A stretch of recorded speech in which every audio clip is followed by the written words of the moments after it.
I'm looking forward to getting this new camera in though, because my current one is a photography camera that I've like way overused for video, and so the processor is like, I can't do this anymore. I'm too old for this. And I'm like, oh, shut up. I've had you a year and a half. Yeah, but you've overused me. I can't do this much longer. I really hope you know that. Here, just in case you haven't gotten the memo, let me put in a whole bunch of unnecessary grain into your footage. Ladies and gentlemen, my name is Paul, and welcome your faces, or, like I said last time, your ears, rather, to episode 2, officially episode 2, I'm renumbering these now, of the Thinking Out Loud podcast. I'm here once again with my friend Kwende, and we're here to talk about all manner of stuff. I kind of sort of know what that's going to be today, but only kind of sort of. So, Kwende, kick us off. What do you want to talk about? Well, how about we talk about some of the favorite narratives that we've watched and continue watching that has influenced us and what we want to create our own narratives after. Ooh. Filmmaking wise. Ooh, okay. I like the sound of this already. Why don't you start? I'm curious. Well, for me, I am what they would call a hardcore Trekkie.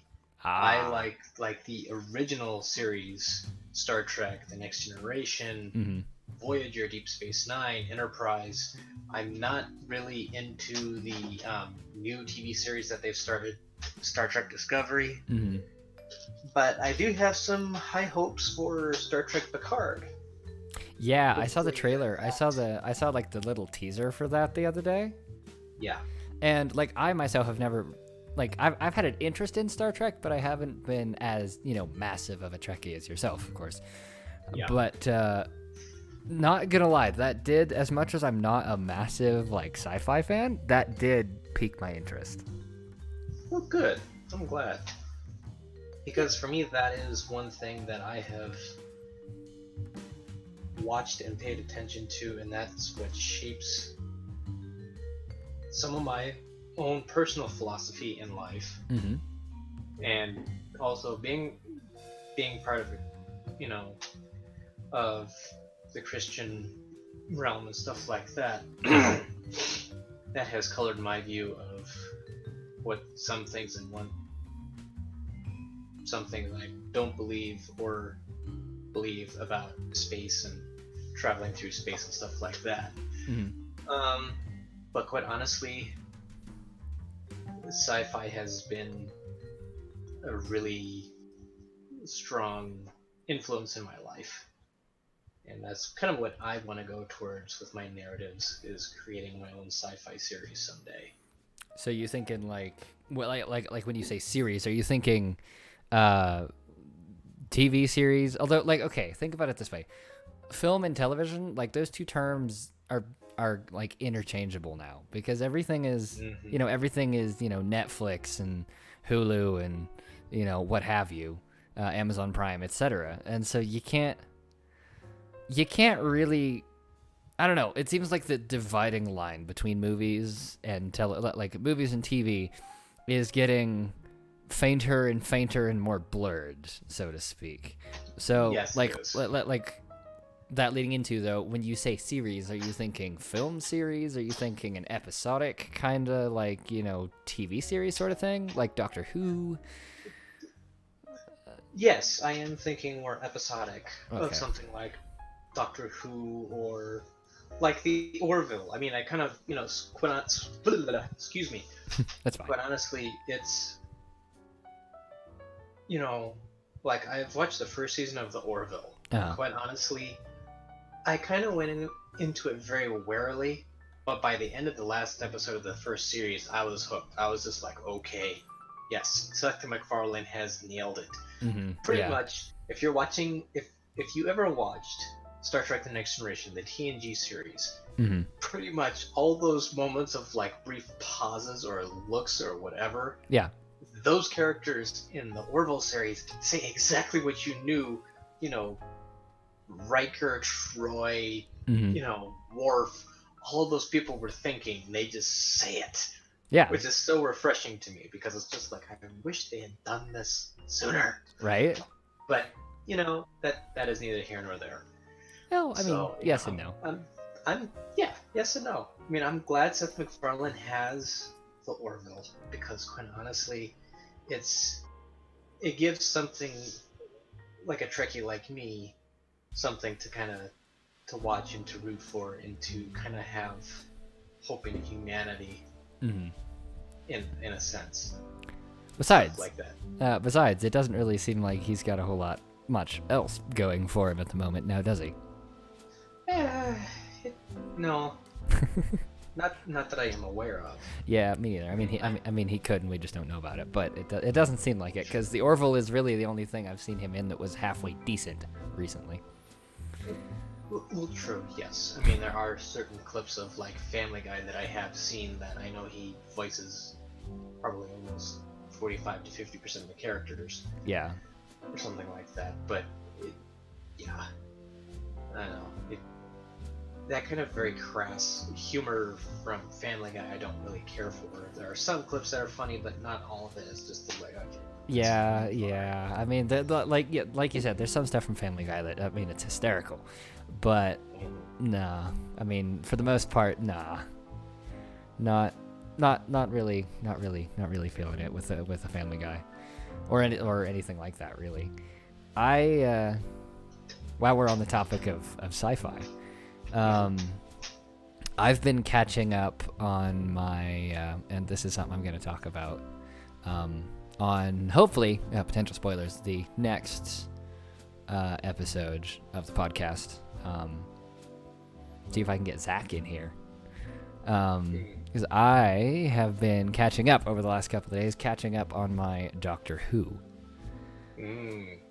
And yes, going back and like watching a lot of the old stuff and trying to like piece together more of what it is and what he is and what all these things are, and how he gets himself into these crazy situations, and just how many doctors there are. 13, right? I mean, currently 13. There is actually 14? Yes.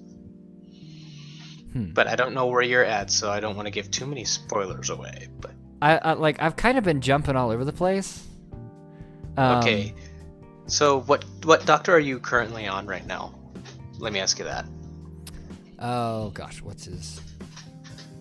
Because I'm a bit of an amateur Whovian myself. Right. Well, not as amateur as I am, my good sir.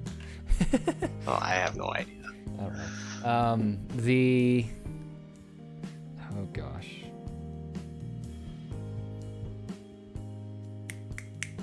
Why am I blanking on the name now?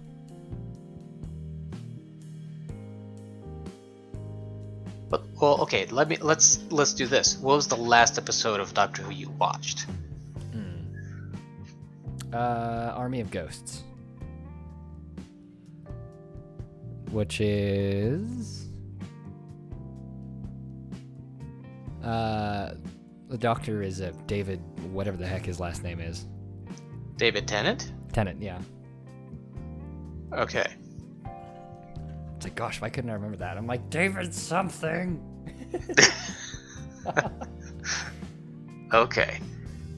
And he's so the he's the what, 10th?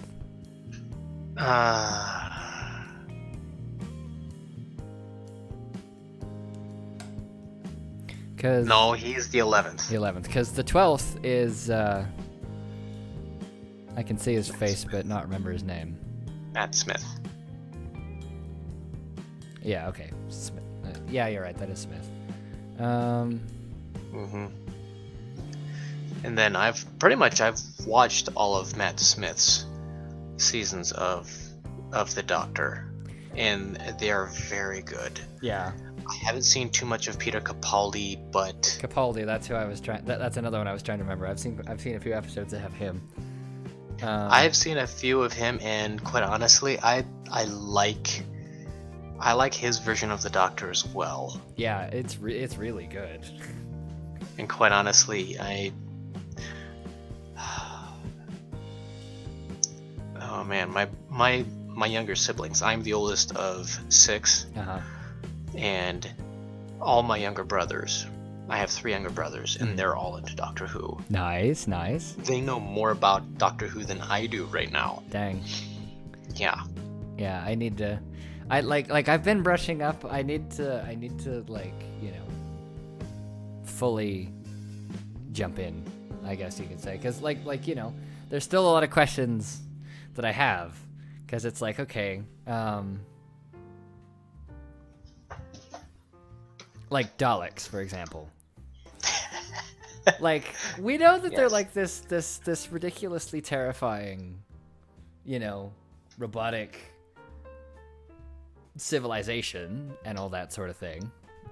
Correct. Yes. You know, and they have you know, the, I guess you could say, technology to build things like void ships and, you know, crazy stuff, and they really have all of the bones to pick with the Doctor.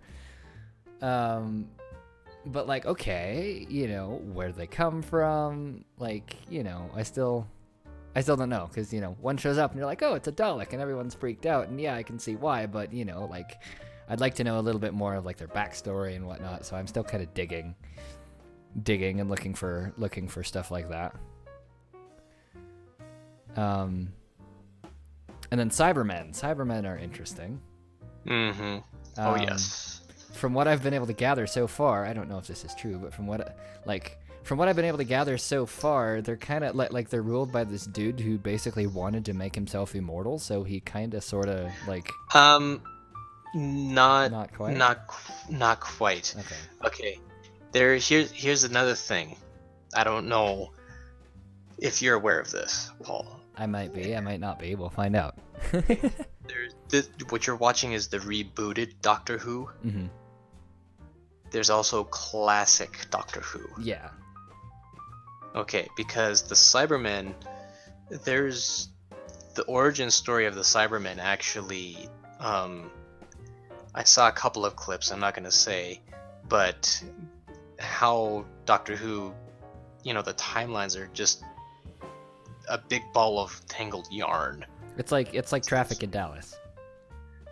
Oh my gosh, probably yes, very much. Yeah. So you don't know which way if you're coming or going or whatever. Mm-hmm. So you jump around so much, and basically keeping all the timelines straight as a full-time job. Yeah, pretty much. And so in a later seasons, you will actually see the actual origin of the Cybermen. Okay. That was just one iteration of the Cybermen in an alternate Earth timeline. Okay. Because I know exactly what episode you're talking about. Because I think that's the one where Rose Tyler actually meets her father in an alternate timeline. Mm-hmm. I believe. So. Which I think is also the one where like they discovered that the Cybermen, spoiler alert, are like human, or at least like used to be, and then there's the whole emotional inhibitor thing, and then they break it. That scene where they're like doing the Cyberman autopsy thing. Yes. And they break the emotional inhibitor, but the Cyberman is still alive. And then it ends up being this lady who is going to get married the next day. It's like, oh man. Yep. That was a downer. Yes, there's a lot of emotional roller coaster writing that you do with Doctor Who. Yeah. Because right now you're kind of still going on with Rose Tyler. Mm-hmm. And that... Yeah. Don't spoil it. I don't know. I don't know where you're at, but are you watching them season episodically that way, or are you just kind of just jumping around? I'm doing a little like I'm doing a little bit of both. I'm trying to watch them like seasonally, episodically as much as I can, but given the fact that that the internet is the internet, it's not that easy.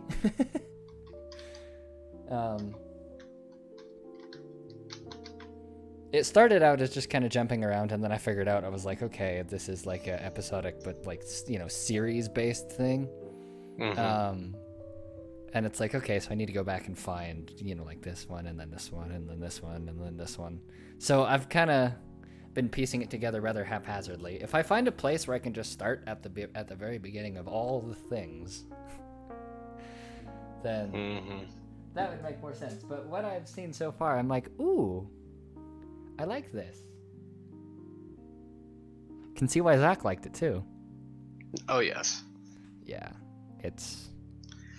Quite honestly, the very first episode that I was shown, and Zach is the one who showed me. He showed me Blink. I was like, you're going to say Blink, aren't you? Mm-hmm. That was the first one I saw, and I don't understand why the Weeping Angels freak everybody out. Yeah, well, I mean, if you think about it... Like, it's a terrifying concept, but, I mean, It's not that creepy to watch. There's that one episode, then there's another one later on that gets even creepier. It's not that one where they end up on this, like whatever planet or spot they're at, and it's all snowy, and there's Weeping Angels jumping out of the snow. Is it that one? Not quite. Okay. I think that's with another doctor, I think, too, isn't it? That's not with David Tennant. No, that's Capaldi, I believe. Is it Capaldi? I think so, yeah. Okay, because I haven't even seen that one yet. Okay, well, spoiler alert. Yeah. Well, no, I think I saw a clip, because quite honestly, there's a couple, like, have you seen The Day of the Doctor yet? I've seen a few sequences from it. I haven't seen the full episode. Okay. It seems pretty ridiculous. It is very ridiculous, but that one will give you a much better insight into the history and the background and the story, the origin story of the Doctor, because basically The Day of the Doctor and whatnot, that one is a good one that ties basically classic Who with the rebooted Doctor Who. Okay. Yes. So, there's two different. There's classic and there's rebooted. I was thinking it started with classic and then stayed the entire thing and just went for 50 years or whatever. No, well,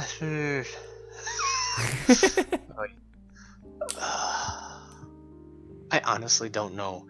Quite honestly, and this is the one thing that the BBC kicks themselves to this day.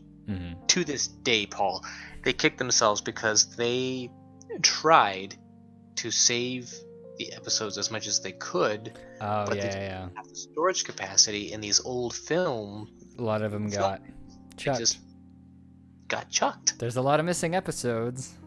Yes, so a lot of people have basically from memory have been trying to like rewrite them in like a novel or sometimes even graphic novel ways and stuff like that. That would be interesting. The entirety of Doctor Who as a graphic novel or series of graphic novels. Oh my gosh, you could probably land an entire library. You probably could, but I would read the heck out of that library. Yes, you would. I think a lot of people would. I'd just be like, right, I'm moving in. The bathroom's over there. We can put in a kitchen right there. I can put a bed over there. I'm just going to live here now. Very much eat, breathe, sleep, drink. What about internet? Internet? What's that? Don't need it. Very much so, yes. Yeah, I was like, ooh, see, here's sci-fi I can get behind. Yeah. And that's pretty much how I felt about Star Trek. Yeah.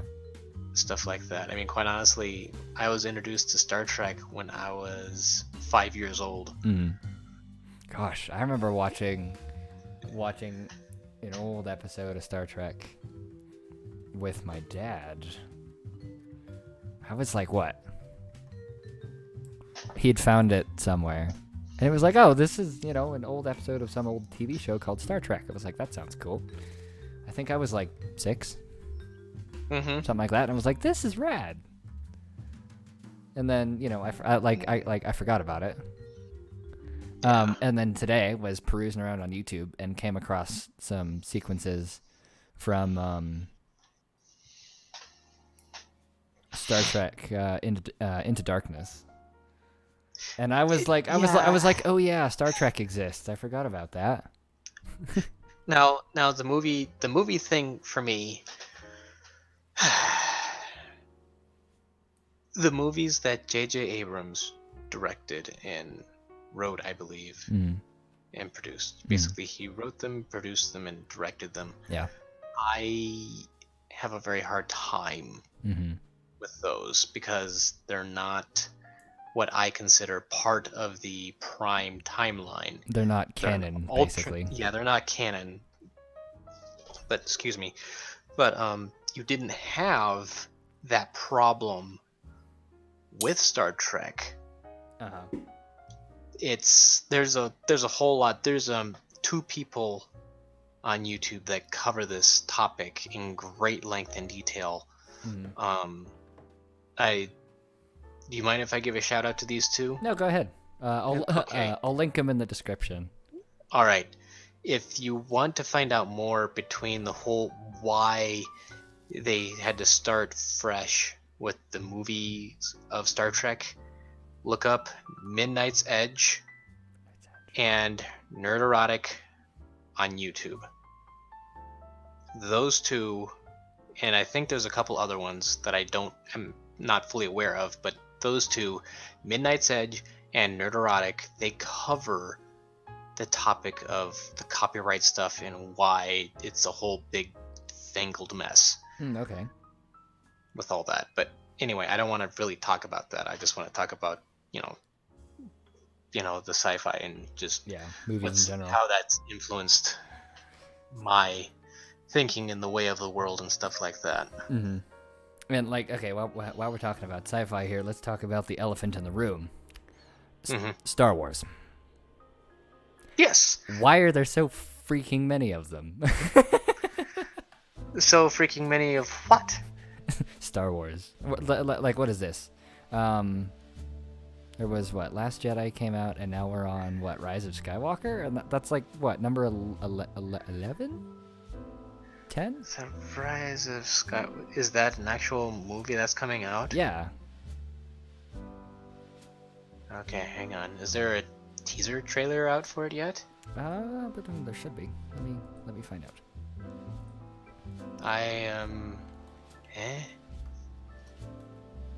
Yes. Why did it do that?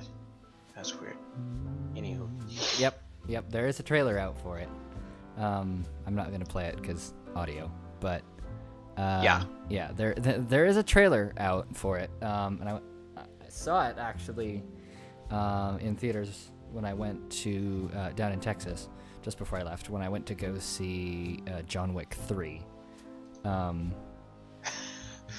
And I was like, there's a lot of catching up I gotta do. I was like, are you serious? They're making another one of these? Because the last one I'd seen was oh crap. Whichever one was before the Last Jedi. Let's see. The Force Awakens. I think it was. Yeah. Come on. Yeah, The Force Awakens was the last one I'd seen, and I was like, they're just the same. Like that was literally A New Hope, just in 8K or whatever. Oh yeah, so the teaser trailer for The Rise of Skywalker. Okay, yes, I have seen that. Yeah, I was about to say I'd be really surprised if you hadn't seen that.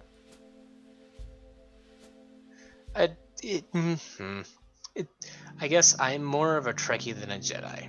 Same. I'll just say that. Same. I've never been a big fan of the whole Star Wars universe, and I have the feeling Zach would kind of murder me for this, but well, Zach would he's very much a Jedi. Yes. He's a hardcore Jedi. Yes, he I'm a very much hardcore is. Trekkie. So quite honestly, we both nitpick our favorite sci-fi genres all the time. You know what's gonna be funny is if we have an episode where it's you, me, and Zach. You'd have a Jedi, a Trekkie, and a Whovian. Well, we're actually all 3 of us would be Whovians. Yeah, so that's our neutral ground. Yeah, that we can all geek out about. That would be neutral ground. But just imagine if it wasn't. Like that'd be the start to a good joke. So a Jedi, a Trekkie, and a Whovian walk into a bar.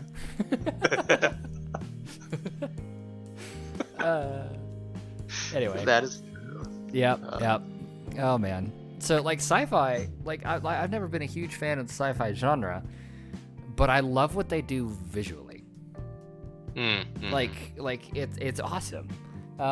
Story-wise, they can all like kind of tend to be, in my opinion, they can all kind of tend to be a little bit meh sometimes.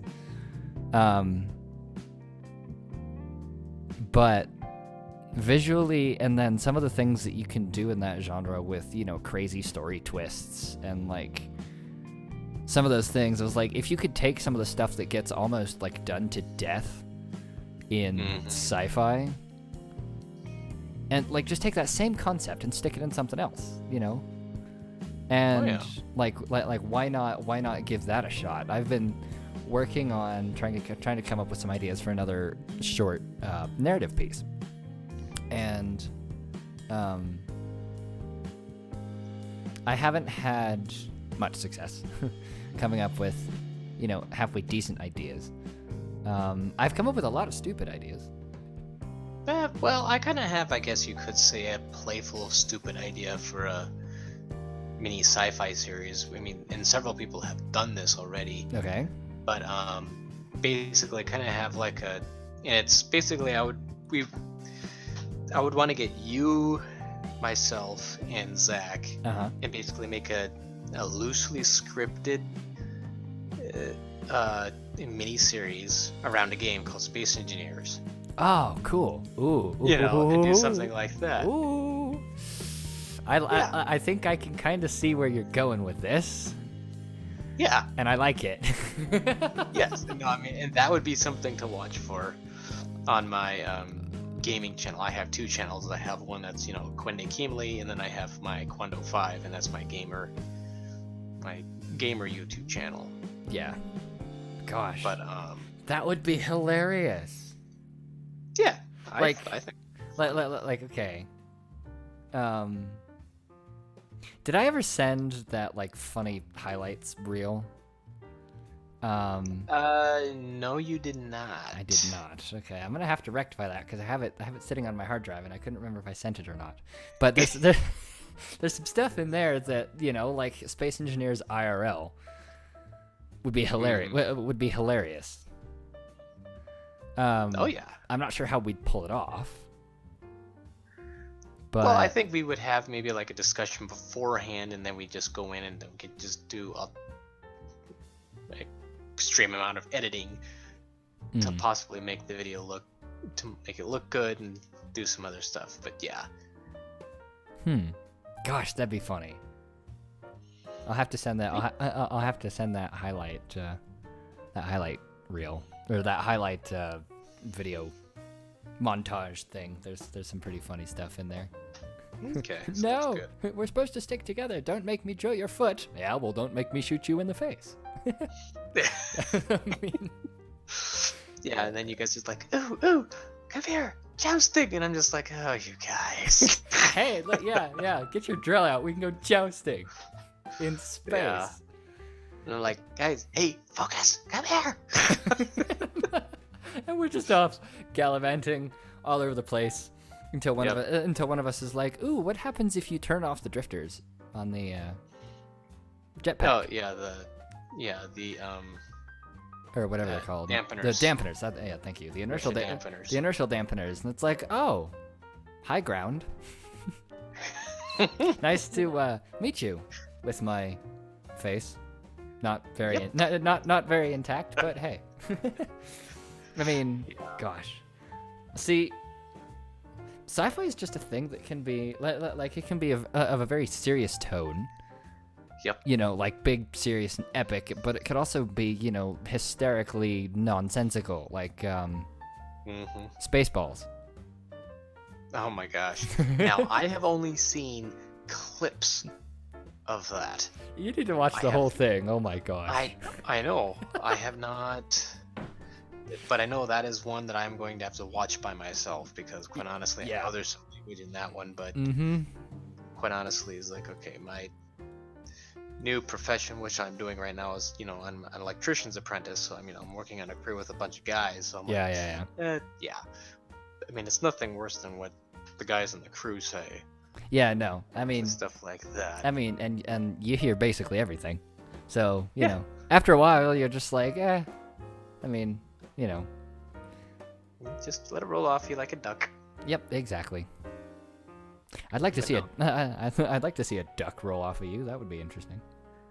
You know, you just hear quack, quack, quack, and a flutter of feathers. That's about it. Yeah. Because, like, oh gosh. Yeah, no, Spaceballs is very funny. I mean, it's basically the Monty Python of space. I mean, like, that's... Why hasn't John Cleese done a Monty Python thing in space? Huh. I don't know. Man, why not? John Cleese, if you watch this, do something with space, please. Please. I would pay very good money to watch that. Yes. And I know he's getting up there in years too. Yeah, he is. You know what would be hilarious though? Would be if you took like... Oh gosh, like a Star Wars parody? Or like a spoof kind of thing? But it was basically Monty Python and the Holy Grail, but with Star Wars characters. Oh my gosh. I mean, after thinking it, thinking of it that way, you can't unsee you can't unsee the, like, just imagine that duel between Vader and Luke, except it's still Vader and Luke, but the style of the duel is King Arthur versus the Black Knight. Mm-hmm. Like, I mean, gosh, like, I don't know. There's just some. Quite honestly, okay, King Arthur and the Black Knight. Yep. I would just imagine basically Obi-Wan Kenobi cutting up Darth Vader, and Darth Vader's like, "Come on, then, come at me! I'll chew your legs off." It's like, "No, you'll breathe my legs off, don't you mean?" Yeah. This is but a flesh wound. No, it's not. Your whole arm's off. That would be funny. None shall pass. Yeah. That would be. Oh, gosh, I kind of want to do that now. Well, maybe there is. Maybe he did do something in space that we just don't know.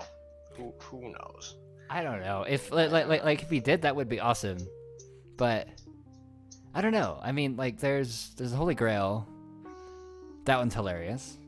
Life of Brian. Have you seen that one? That one's on live, or that one is on Netflix. I have not seen the Life of Brian yet. That one's weird. Yeah, a lot of Monty Python stuff is weird. I mean, Monty Python in general is weird, but like Life of Brian is a little extra weird. I mean, it's still funny, but it's weird. I kind of thought the meaning of life was weird. Yeah, that's weird. But that's just their humor. Yeah, definitely. Definitely. There's definitely their humor. There's a couple scenes in there I was just like, okay. Yeah, exactly. You're just like, that was a thing. You're just like, wait.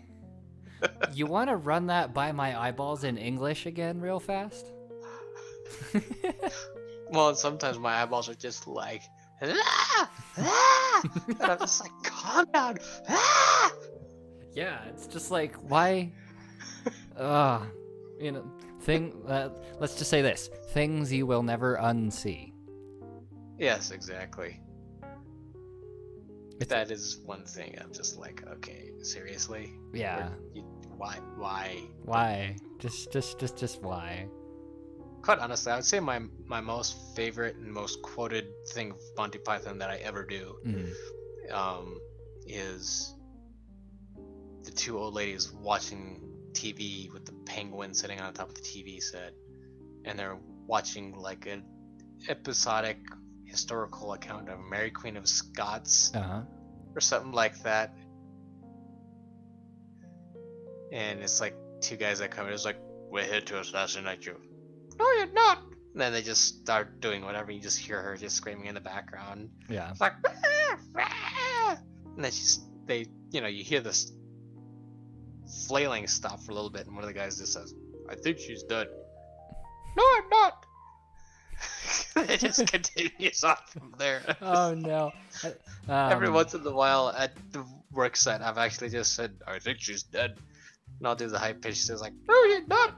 Yeah. Some of the guys just turn around and look at me weird. It's Like, like, what? What the F? Yeah, I mean, oh gosh. I think, gosh, I mean, I have several favorites.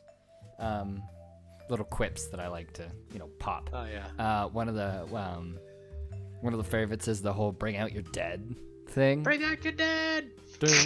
Bring out your dead. Yeah. I'm not dead yet. Yes, you are. Shut up. No, I'm feeling better. I feel happy. I feel happy. Whack. There you go. Thanks. Yeah. There it is. What, behind the rabbit? No, it is the rabbit. So many good ones. Yeah. How do you know so much about swallows? Well, I don't know. You have to know these things as a king, Yep. African or European swallow? I don't know that. Pwee. I mean, man, the things you can do with this medium. Mm-hmm. It's crazy. It's crazy. I mean, literally, like, sky is the limit. Mm-hmm. And then they decided to take cameras out in space, so sky's the point of view now. Yes. I mean, I love this whole thing so much. You are only limited by your imagination. And your budget. Touche. Very much so, yes. Yep. I mean, oh gosh, sci-fi, like, okay, genre combinations. Think about this. You can combine basically any two genres together, so to speak. I mean, except for, like, horror doesn't mix very well with some other things. I've never really been a horror fan anyway, because, like, I've seen a fair number of horror films, and once you've seen one, you've kind of seen them all, so to speak. Yeah. It's like, nah. But, fantasy, comedy, ooh, now that'd be a mashup. It'd also be really expensive, but hey, you can dream, right? What would be interesting would be like a sci-fi fantasy comedy, like, original mashup kind of thing, like sci-fi fantasy comedy. Like what if it was like, what if it started out something along the lines of, like, Abbott and Costello, right? Starts out something along the lines of Abbott and Costello, and maybe at some point in the story are, insert quotes here, Abbott and Costello, they'd be somebody else. What if like the two of them are an inseparable comedy duo, and then they get separated, where one of them ends up in, like, the Star Trek universe or something, and somebody else and like the other one either ends up in Middle Earth or Narnia. Like, I mean, Yeah. I mean, you could do some wonky stuff with that, I dare say. Mm-hmm. Like, Oh yes. oh man, the things that would go down. Well, quite honestly, there's one that Peter Jackson directed, and apparently it was a bit of a flop. Yeah, but I really want to see Mortal Engines. Yes, I want to see that too. Like, I've heard story-wise it was kind of a flop. I just want to see it because visually it looks awesome. Yes. It's like steampunk and, like... Yeah, steampunk and fantasy is as if, like, Middle Earth had, just evolved. Middle Earth in the 18th century. Exactly. Yeah. There you go. I mean, yeah, it looks like visually great. I have yet to see another director nail a massive sense of scale like Jackson does. That is true, yes. Like, when Jackson wants you to know that something is big, he doesn't just, show you that, oh, this thing is big. He shows you that, no, this thing is, like, you can't even believe how big this is. Mm-hmm. like London on treads for whatever reason. That's London on treads. Yes. I mean, why not? I mean, from what I've seen, you have I don't know, Yorkshire trying to run away. Yeah, how do you think that's gonna go? Like I would have loved to have been in one of the super early production meetings for this. Because then someone's just like, I have an idea, and then more legends happens. Huh? That would have been interesting. That's one of my favorite parts of the entire narrative film process. Yeah. Is the pre-production, is sitting down and being like, so I had this bonkers idea. Or, I mean, honestly, just carrying that throughout the whole process. Because, you have this bonkers idea in pre-production, and then you get to shooting it, and it's like, okay, well, how are we going to shoot this? Well, guess what? I had this bonkers idea. That's what happened with the short film I just, that I finished shooting just before I moved back from Texas. And hopefully will be done in the editing process early August. Mid to early August. I'm working remotely with editors and whatnot that are still down in the Texas area. But it was, we started working on it in February, I think. Yeah, something like that. And it was 4 months of pre-production. 4 months of pre-production. And gosh, how long did shooting take? I mean, shooting was kind of spread out, but I mean, it was probably 3 to 4 days of shooting. And during the pre-production process, we had this nuts idea. It's kind of weird how one idea can lead to another idea, but the idea you actually end up acting on is not even remotely close to the idea you started with.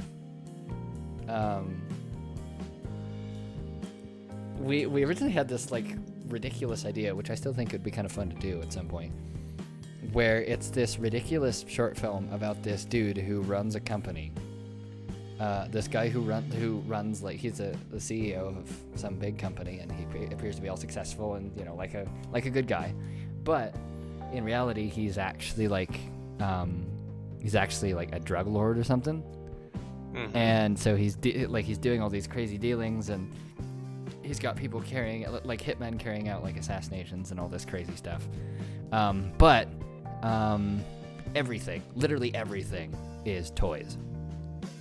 Like weapons, weapons are Nerf guns and squirt guns, and we had this idea for this weird, this funny sequence where he'd appear to be in this high-end office, right?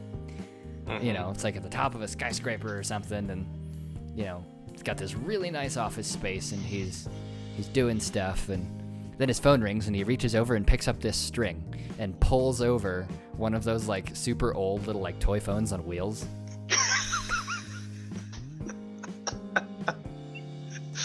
I can just hear the thing going now.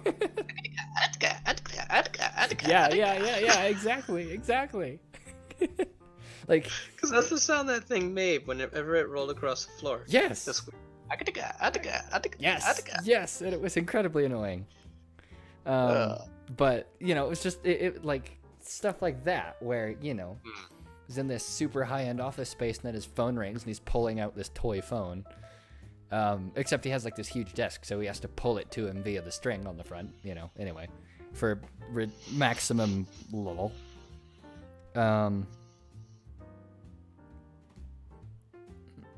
And wow. That would be funny, and then sequences with fights with hitmen and whatnot, where all of the weapons were Nerf guns and squirt guns, and trying to figuring out a way to do it sort of like a John Wick style of stuff. So wider shots, longer takes, all that kind of stuff. would be a No, lot. I haven't seen any of the John Wick stuff, but I've heard that You really should. Keanu Reeves is really good. Yeah. It's definitely a watch by yourself series of films. Oh yeah. But oh Kinda man. like Indiana Jones. Yeah. But oh man. Oh man, oh man, oh man, oh man. They're so good. Okay. You may want to check out, if you haven't already, Rocket Jump. As in the YouTube channel? Rocket Jump? Yeah. Rocket Jump Film School? Yeah, I've checked No, them out. not Rocket Jump Film School, just Rocket Jump. Oh, just Rocket Jump? Okay. I'm familiar with film school, but not just Rocket Jump. Let me see.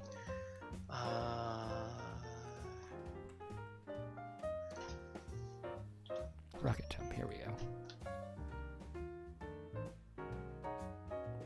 Oh. Weird hybrid studio / production company that at our core strives to make a friend generated entertainment TV. Okay. So it's basically Yeah, it looks like Corridor Digital without being Corridor Digital. Yes, but I would watch like some of the first videos that they ever made. Huh, okay. That's kind of where you want to start, essentially. Man, they haven't yeesh, they haven't uploaded anything in like 8 months. Yeah, I'm trying to go back. Well, let's see, if I go to videos and then I go sort by date added oldest. Oh, why didn't I think of that, dummy? Not you. Yeah, I figured. Okay. Time lapse of a grown man playing with his toys. It very much. Okay. What the heck? Wait a sec. Let me see which.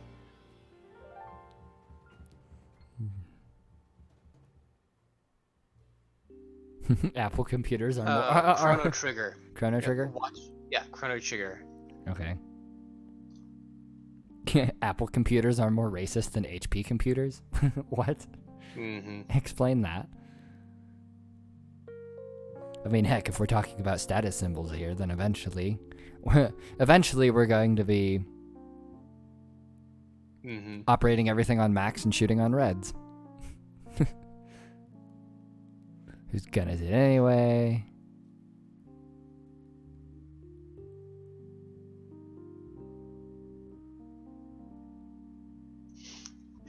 Wow. Yeah, but it's only like 1:44. I don't know if you've finished it yet, but... No, not yet. I'll watch it when we're not recording the podcast. Yeah.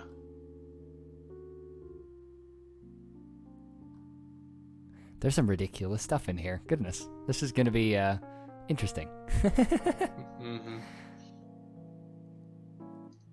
But just to kind of give you an idea of what some things have already been done, so you don't, get, slapped with like, hey, you're ripping my idea off or something like that.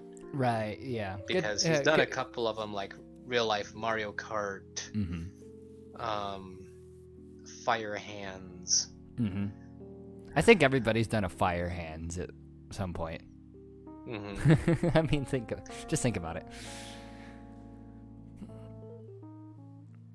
Actually, I have yet to do that. I haven't messed around with After Effects much. Well, me neither, quite honestly.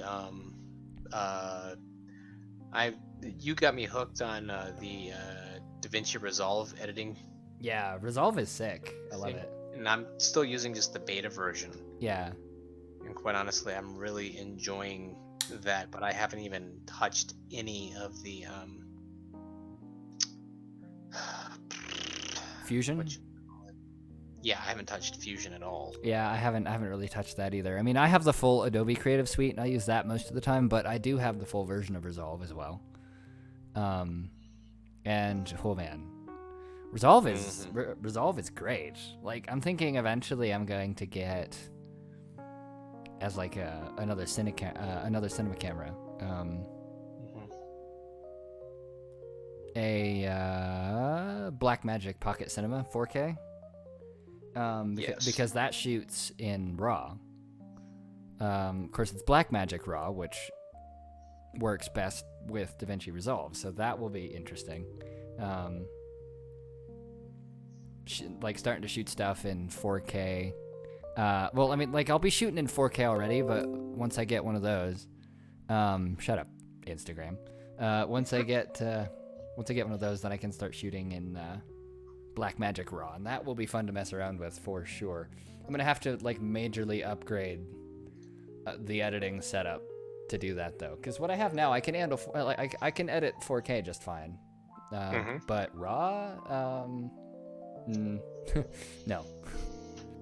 I'm gonna ask you one more question. Fire away. So for me, okay, I like beer, but it doesn't like me back. That's unfortunate. Yes, it is. But quite honestly, if there's two other things I would want to try and like dose up on Benadryl or something like that, right before I tried it, would be my first one would try like a nice honey or like a blueberry mead. Oh, that sounds really good. Yeah, and then the second would try some sort of either a dark or like a medium dark Guinness. Yes, Guinness sounds good as well. I want to try Guinness. Where would you even get mead? You imagine make it yourself. There's recipes I know you could try to make, but quite honestly, I think if you just went to any local liquor store, they would probably have something along those lines, like craft mead or something like that. Yeah, that would be interesting, huh? I wouldn't mind trying that for sure. I like more of the currently like the lighter, like the low percent, but like lots of flavory stuff. Like oh, what's it called? I should know what this is called. It's brewed right here in the mountains in Colorado. Coors Light. They're okay. Yeah, they're like. I guess I've tasted like the palest of pale of like I've had Nicolite Ultra. Have not had one of those. That was like my very first beer that I've ever had, and that was like 2 years ago. Yeah, Coors is good. Stella is good as well. It's one of the like super low percent beers, but they're like it's like I don't know. It just reminds like taste wise, it makes me think of leather and campfires. And it's really nice. I like it. I would have to say that I was up visiting in Colorado, up in your area. Yeah. And my in-laws' grandparents were up, and they happened to bring up some like craft beer with them. And one of them, I would have to say that's what came to mind. Really? Was like leather and campfires. Leather and campfires. Yeah. Might have been a Stella, because that's what it makes me think of. It was not. It was not a Stella. I can tell you that right now. It was. Wasn't a Stella? Okay. No, it was like some. It was supposed to be I can't remember. It was the label had a campfire on it. And there was no leather in the picture. But quite honestly, I mean, that's what it tasted like. It tasted like campfires and leather. Or that's what it reminded me of. Yeah. You know, the other one that I tried. What was it? It had more of it was a lighter flavor. And it basically, it made me thinking I was just sitting in a field, either watching a sunrise or a sunset, over kind of like a hilly, you know, kind of spotty wooded area, kind of sloping down away from me, kind of in a mountainy area. Yeah.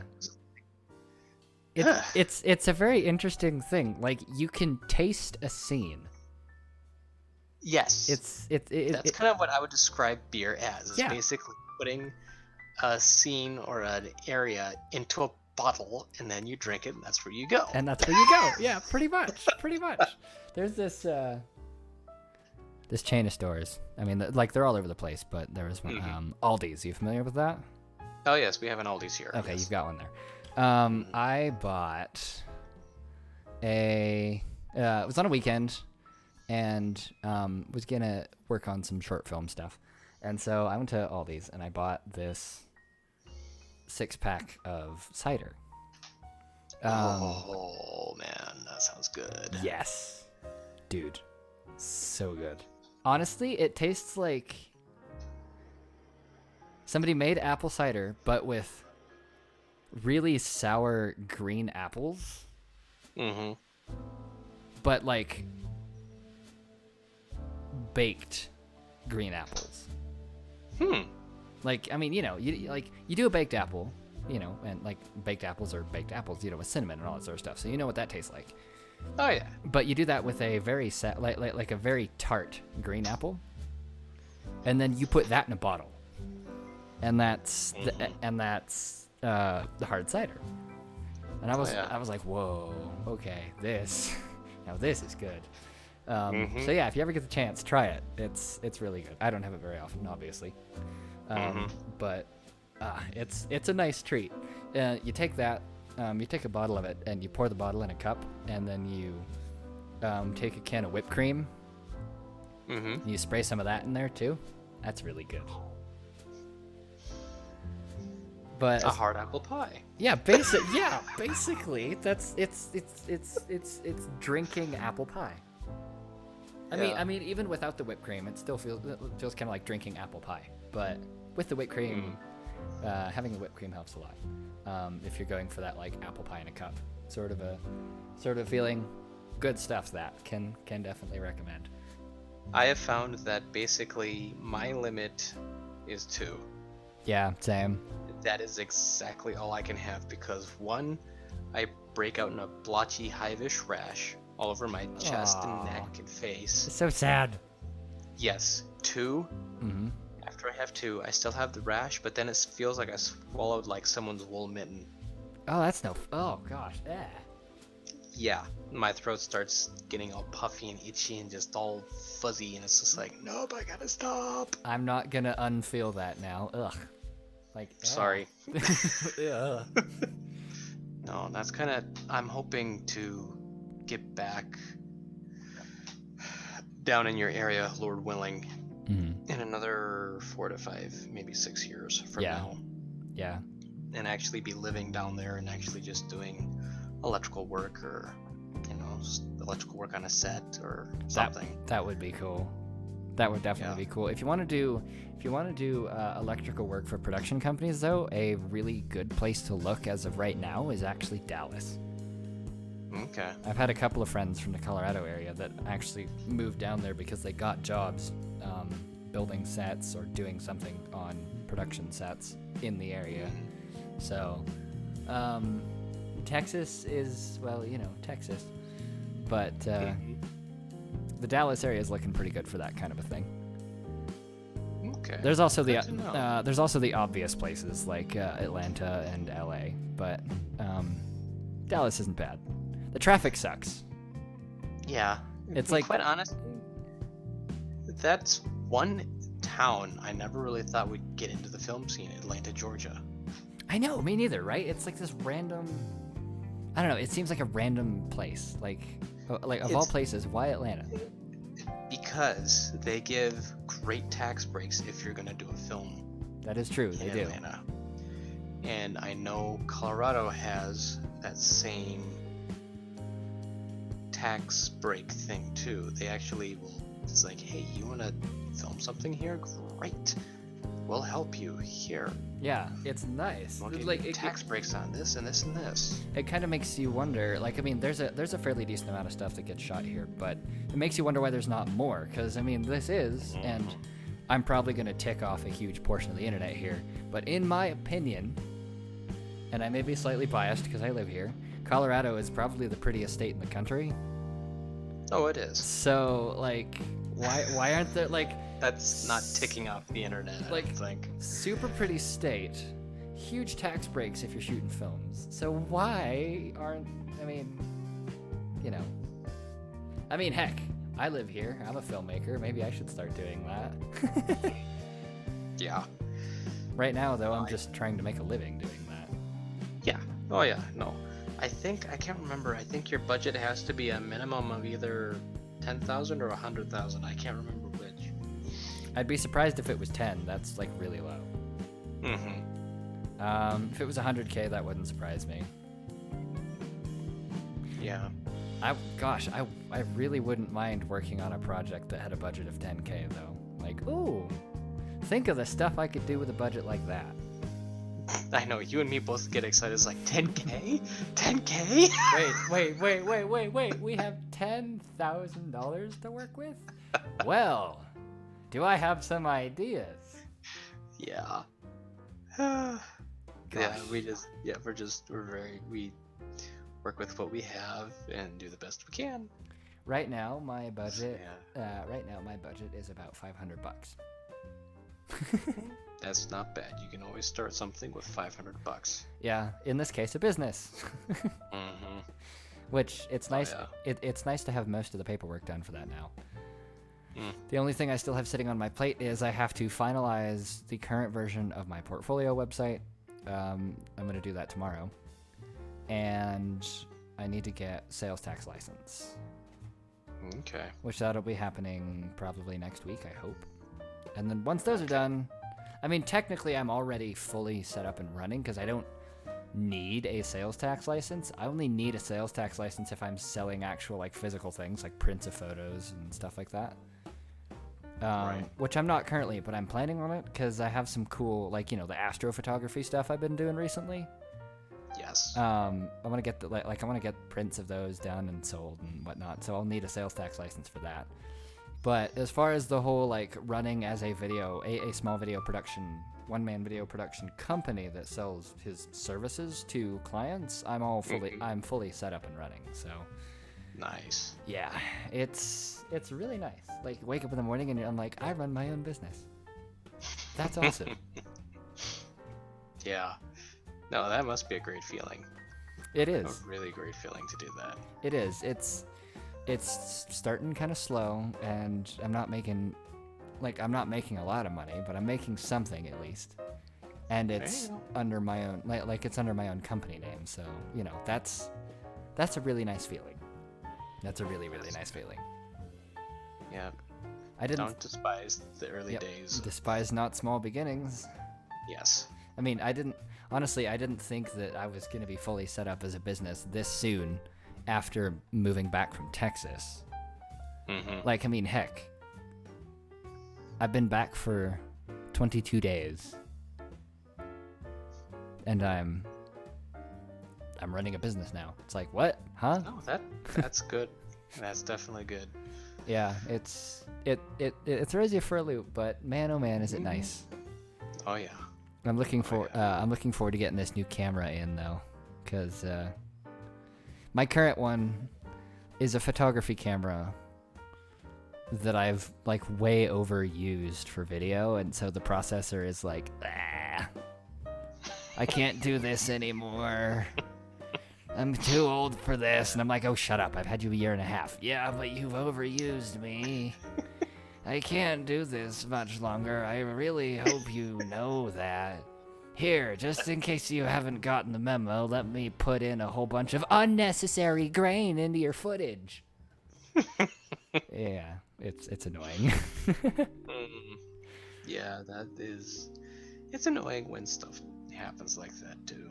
But fortunately, what I'm switching to for small cameras is 4K 10-bit footage up to 60 frames a second, 1080p at 120 frames a second. Nice. For that lovely crispy slow-mo. And it's actually made for video. It's not like it's a hybrid camera, so it does both. Wait, what brand is that again? Fujifilm. Oh, okay. It's the XT-3. I'll stick a link in Discord at some point. But it's it's a hybrid camera. It's a mirrorless. So I'm finally jumping the DSLR ship and going mirrorless. Well, I would like to go mirrorless as well because it's just so much better. Like that would be made for, longer than 15-12 minutes of runtime. Yeah, I mean the one I'm getting currently will record 4K 4K 10-bit, like uncompressed, for a half hour, solid. Nice. Which is nice. Of course, with the type of cinematography that I do, I wouldn't be running a continuous take for that long. But that is a thing. The nice thing is, it's a camera, like, because my business revolves around both photography and cinematography. This camera's perfect because it does both. Like Canon, like what I have currently, all of Canon's DSLRs are photography cameras with video that's just kind of been added on as almost an afterthought. Yeah. But this camera that I'm switching to was built from the ground up with people who do both photo and video in mind. So it's got some ridiculous video specs. So is that more the middle of the road one, or is that more the higher end one? What do you mean? It price range, I guess. Is Fujifilm better than Canon in regards for filmmaking? Yeah, I would say so. Simply because you can do a lot more. Like if you're looking at getting a smaller, like, mirrorless camera, something small that you can do both with, but something for making videos and whatnot, I would definitely recommend Fuji, because it's a small mirrorless camera. Like they're small.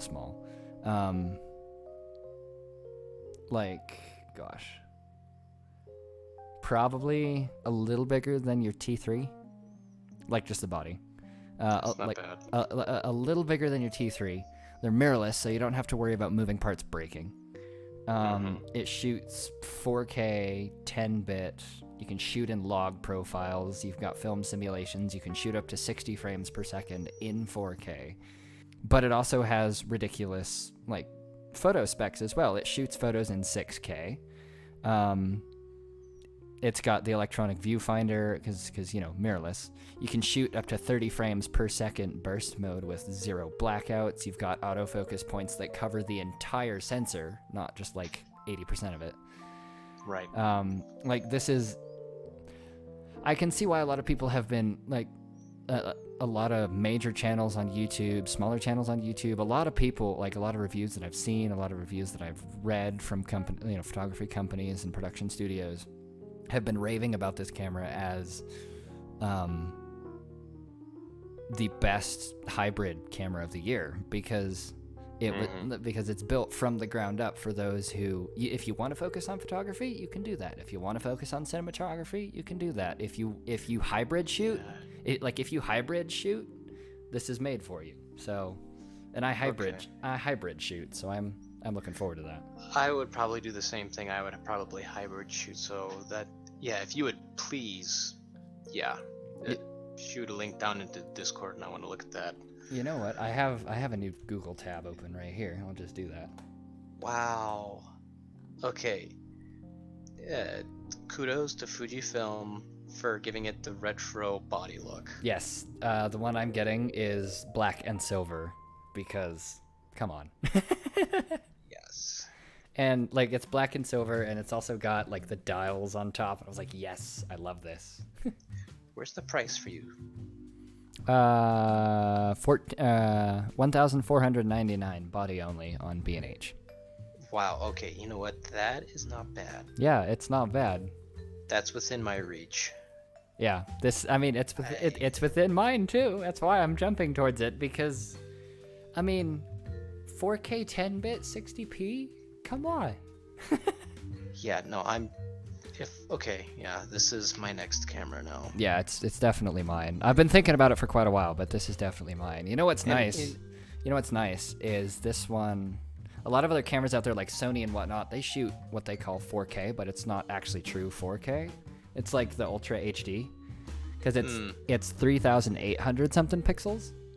Okay. This one will shoot that, but it also shoots DCI 4K, which is true 4K, 4,000 something or other pixels.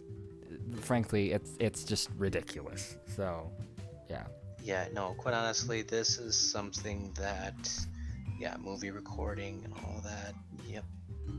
It has autofocus. Now, does the autofocus work when you're also in video mode? Yes, sir, it does. You also have access to you have facial tracking, or facial recognition, facial tracking, and you also have eye tracking autofocus while you're recording in video.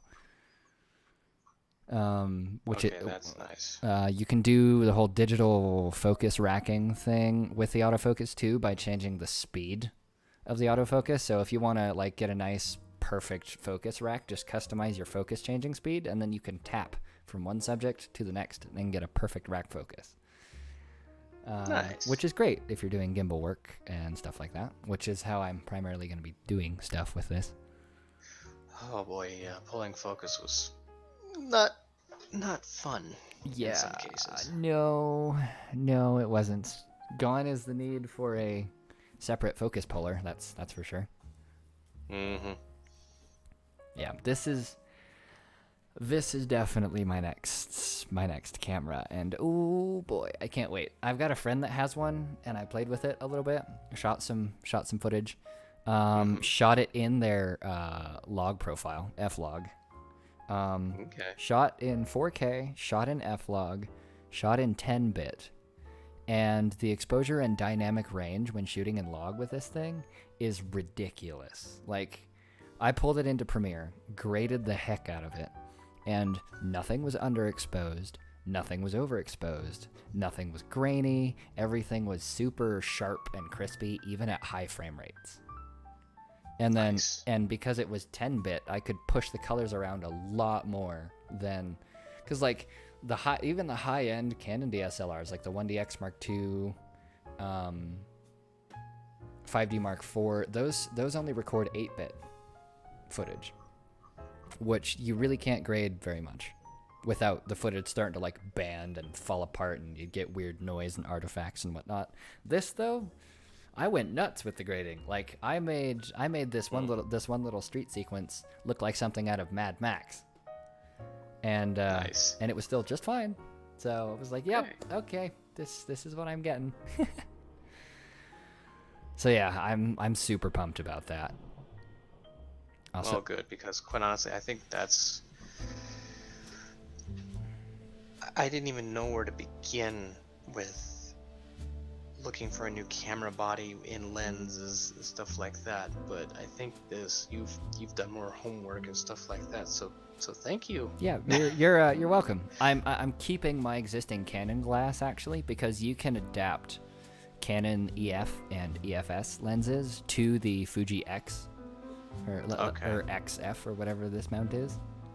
It's only gonna be like a $30 or $40 adapter ring. To go on there. Yeah. I mean, if you want to go crazy and get like a Metabones speed booster, so that you have like. I have no idea what you just said, but whatever. It's an adapter thingamajig that does crazy things. Like, you can put, with a Metabones adapter, you can put full frame glass on a micro 4/3 sensor.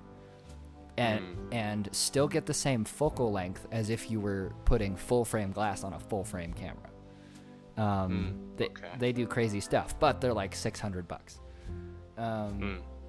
For me though, the kit lens actually that comes with the bundle that I'm looking at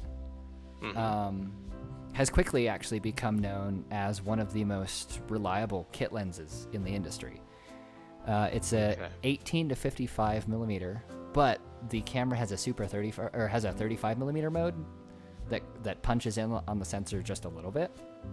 Okay. And if you turn that on, it changes your lens from a 18 to 55 to a 28 to 85. So you can do everything from with one lens, you can do everything from super wide real estate and landscapes all the way up to like macro and portraits. Nice. That made me happy. So yeah, definitely look at one with a kit lens. Alrighty.